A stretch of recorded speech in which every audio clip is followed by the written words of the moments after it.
What's up, Connor? Hi, I'm Dez, and welcome to Real Talk, KTIG's talk show. Today we have a coach and two athletes from the track team. They're here to talk about this year's track season and what the future holds for the team. So stay tuned for today's edition of Real Talk.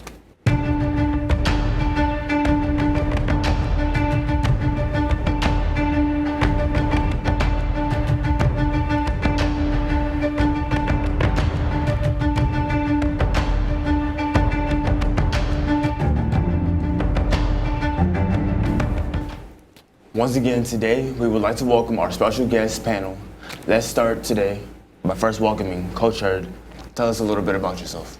Well, first of all, Des, thank you for having us here today. It's a great honor to be on the show. Just a little bit about myself. This is my 4th year at Conroe High School. Previously, I was in the Conroe Oak Ridge feeder zone, as well as a junior Olympic track coach. But this is my 4th year, and it's been a blessing and a great ride so far at Conroe High School. All right. Next up, we have Shamar Livingstone.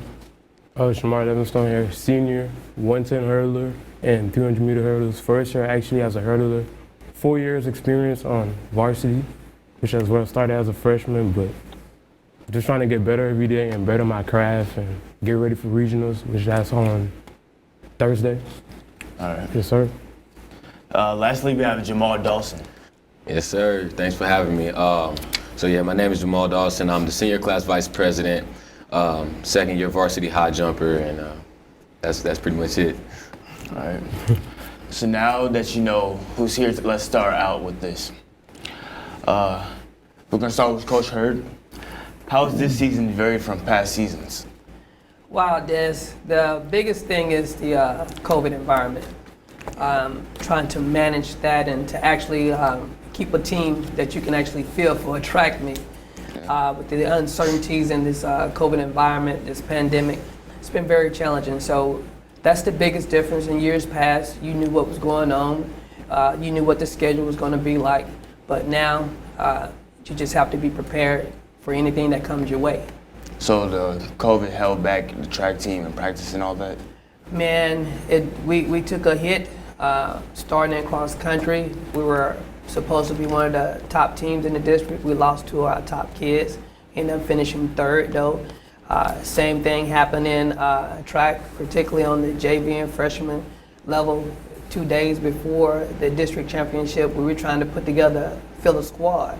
Yeah. So it's just that you have to have the next man up mentality and just prepare to handle any kind of change that come your way in this environment. All right, so we're gonna go with Jamal. So, what was the team's biggest struggle this past season? Little like Coach Hurd said, just not having enough power. Just being able to, go out and compete, which we did. Not having a lot of people to be able to compete to win meets, and that's pretty much it, really. So you felt like there was a shortage of personnel on the team this year? Yeah, it was pretty short, man. Normally it's more people on the track team, but hey, we just went out and competed and just did what we had to do. All right. So, same with you. What was the team's biggest struggle this past season? Biggest struggle, like he said, we didn't really have a lot of people this year, but never stopped us from reaching our goals. And a lot of people, just COVID really impacted a lot of people this year too though. And we just made sure to focus that we know since the COVID is going around, we know we took advantage of trying to better ourselves and come out of the situation and not look at what's going on and just stay focused and keep doing what we're doing really. All right. Mm-hmm. And Jamal, what was the best part of this past season? Man, the best part of this past season is just being able to go out and compete with your guys. Going out and having fun, just man, don't take life for an event. Just do what you got to do and just go out and have fun. All right. Thanks so much for sharing, guys. Next up, we will talk more about the team's competition right after this quick break. Mr. Page, why haven't you been going to class or even coming to school? What do you mean? You know what I mean. What's going on? I'm here for you. I've been having a real bad time at home. Remember to take a deep breath and think positive.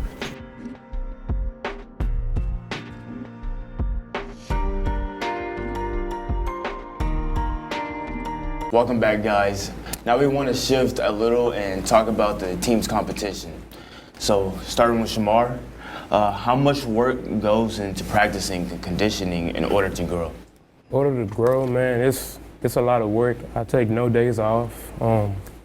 Been practicing summer all the way through, and just the journey, like seeing my growth and like the man I have become on the track and off the track is just wonderful to be in the position.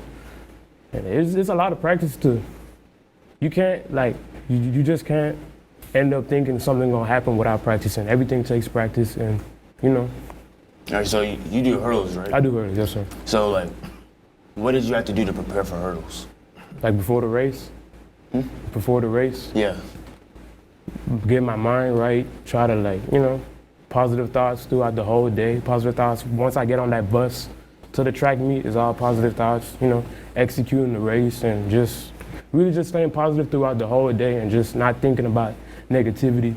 Because, you know, you think about that, it gets to you for real, especially track.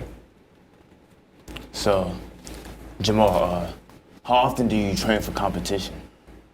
Man, normally, man, starting from the summer to now, I've been training nonstop, 7 days a week. Just trying to get my body right, because it's a lot going with high jump, from stretching to building strength. It's a lot. So practice is the key, staying positive and knowing that you can do it. You know, just going in and don't believe, you know you can do it. So Yeah, so what races do you race? I only do high jump. High jump? Yeah, just here. What's high jumper. your highest jump? My highest jump is 6'4", but that's my PR here, but I know I can grow. I can grow. All right, that's good. All right, so Coach Hurd, what is the biggest challenge when it comes to team building? Well, you have to manage a lot of different personalities. So you got to manage those personalities. Then you also have to manage your relationships with the teachers. You have to manage your relationships with the administration. And so you have all of these three pots coming together that you got to get on the same page. So that's the biggest piece in building a team. Then once you get past that stage, it's the training, helping the kids understand how to train. And once they get past understanding how to train, now you got to teach them how to compete. But it doesn't stop there, Des. Once they learn how to compete, you got to teach them how to handle success as well as how to handle failure. So a lot goes into building a team and managing the process, but that's kind of the flow. All right. Next up, we will talk about what the future holds right after our daily announcements.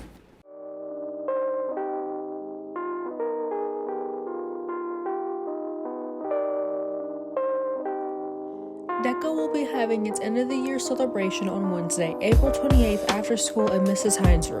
While we weren't physically able to go to LA for internationals this year, that does not mean we can't celebrate Hollywood style here. All DECA members are invited along with those who are interested in joining. Pizza and desserts will be provided. Seniors, prom queen and king nominations are now available in the student voting booth on your SSO. Nominations will be open until Wednesday at 2:35.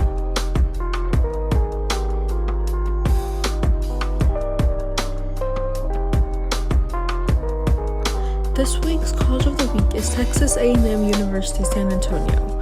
A&M San Antonio is a public four-year university located in San Antonio, Texas. A&M San Antonio offers more than 45 academic programs and provides access to quality higher education through several scholarships and grant opportunities. A&M San Antonio prides itself in serving its diverse student population, with over 70% of students being first-gen.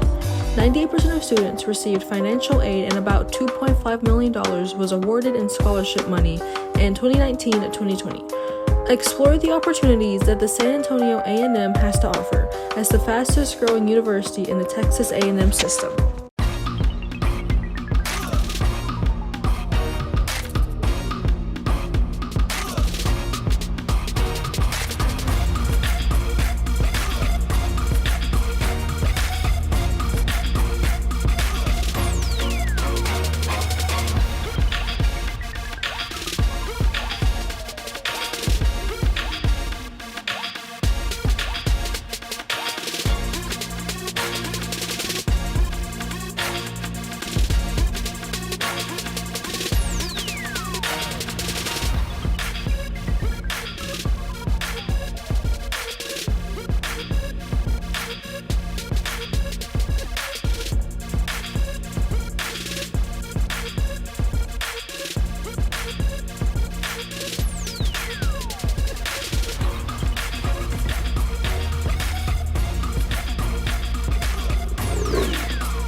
close out today's show, we wanted to talk about what the future will look like.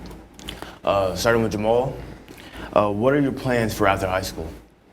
My plans are to go up here to Texas A&M Corpus and high jump there on the team, as well get a degree in marine biology. And that's pretty much it. So, what would be your goal for high jump by the time you get to college? My goal by the time I get to college in high jump is become a 6'10", 7-foot high jumper. All right, that's a good goal. What are your plans for you after high school? After high school, I'm going up to Northwest Tech in Kansas, full-ride scholarship. I was blessed to receive my first full-ride scholarship and stuff. And goals is really trying to go to state and, hopefully I can hit 13 and career keeps going after that. Yeah, keep going. Yeah, for sure. All right, so what have you learned on the team that will help you in your future? Just being around positivity, with having Coach Hurd just pushing me every day, and man, just living and learning every day, each and every day. Even if I'm not jumping or working out, I'm just there at practice watching other people, trying to coach them as well, and just learning. All right. Coach Hurd, what will the team be doing to get ready for next season? Well, it seems like it never stops, Des. We're getting ready for the regional championship, and hopefully we'll be competing at the state championship.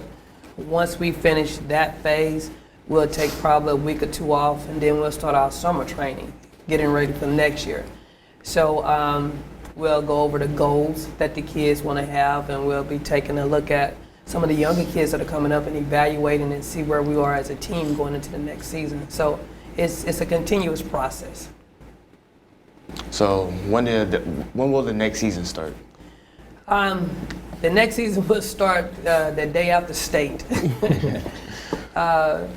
Technically, for me, once I go home to Mobile, Alabama and see my parents, and when I get back in Texas, that season starts. So typically, it's going to start in June. All right, so Shamar, Yes, sir. what would you say to someone who is interested in joining the team for next season?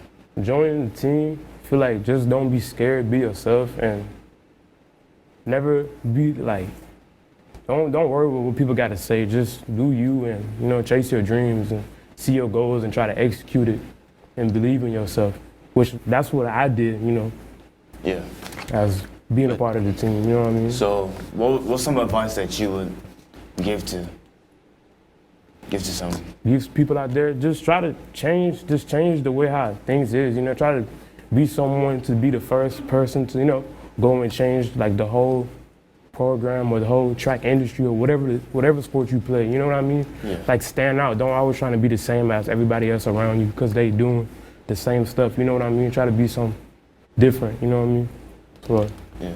So what would be some advice for anyone interested in joining the track team? Just keep pushing, go out, work hard every day, and just be positive about everything. Just go out and just work. And what about you, Coach? I tell any young person in any endeavor that they're going to undertake, you achieve what you believe. Yeah. So you got to have faith in yourself. And that's the first thing. If you have the faith in yourself that you can accomplish things, then 9 times out of 10, it will happen. See, what we think, we normally do. So if you think you can do it, 9 times out of 10, you'll do it. If you don't think you can do it, well, 9 times out of 10, you won't do it. So believe in yourself and think positive. All right, thank you, Coach. Well, that is all the time we have for Real Talk. Guests, thank you so much for being with us today to talk about track. Viewers, thanks so much for watching. Make sure to stay tuned for KTIG's YouTube channel for another episode of Real Talk coming soon. And don't forget CHS, be the reason someone smiles today.